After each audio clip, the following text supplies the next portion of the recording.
Festival Piauí de Jornalismo. Quando a imprensa se torna o adversário.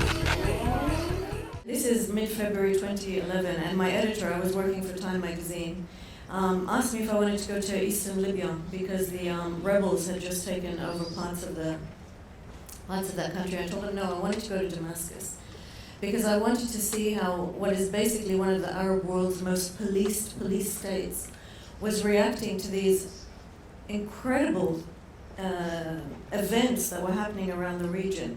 And I hooked up with some of the contacts that I knew, and they told me that there was going to be small protests. So I was in Damascus and I witnessed some of the first protests.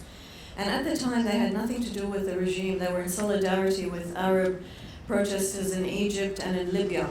And they were really small. They were like sometimes just a few dozen people standing outside the Egyptian or the Libyan embassies in candlelit vigils. And I happened to be there for one of the bigger protests. And when I say bigger, it was like 200 people. Later that summer, I got a note over Twitter. It was a DM from an activist that I knew.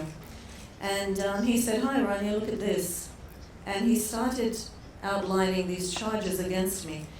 And it was a spy for the Saudis, for the Americans, weapons smuggler, all sorts of things.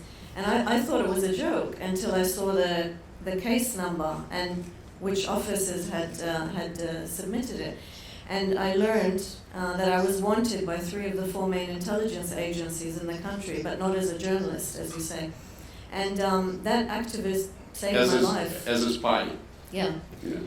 And that activist saved me because I was planning another trip into Damascus the same way. I kept covering it and I would be smuggled in because I knew that what was going to happen in Syria wasn't going to stay in Syria.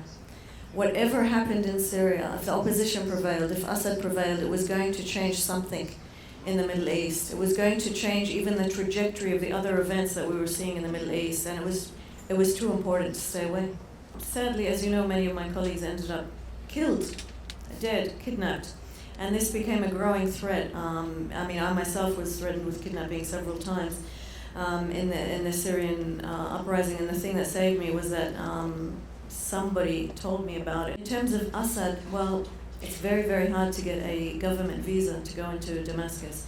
And when you do get a government visa, if you get one, you are, they put a minder on you, sometimes more than one, and the minder will tell you where you can go, they'll tell you who you can talk to, and even if they say, no, you can talk to anybody, you know that the person that you're going to talk to is going to be interviewed after you leave, and if they happen to say something that might be construed as damaging to the government line, they're in trouble.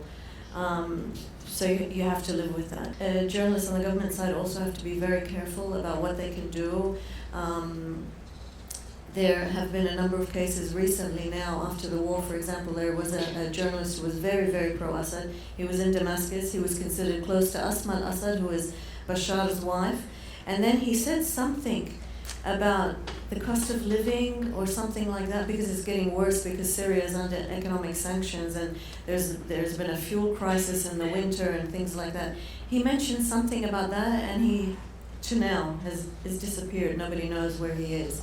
The massive amount of information on social media and the rise of the concept of fake news, and fake news being tossed around as a phrase thanks to Mr. Trump.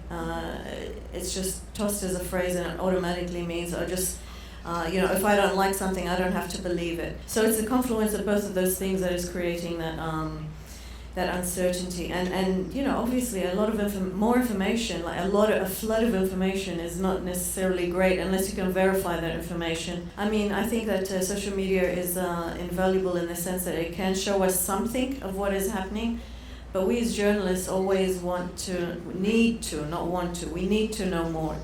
We need to know who's behind the camera.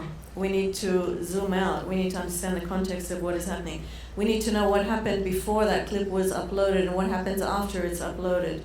We need to see all of these things. One clip in isolation or even a series of clips in isolation is not enough. I can't report from social media. We have to be there. We have to know. But having said that, Syria was such a dangerous conflict that media outlets obviously didn't want to send people in there, and that's completely understandable. And I think this is something for think about, like how do we cover conflicts that become so vicious that we can't be there? And how can we verify and more accurately verify information that is coming from social media?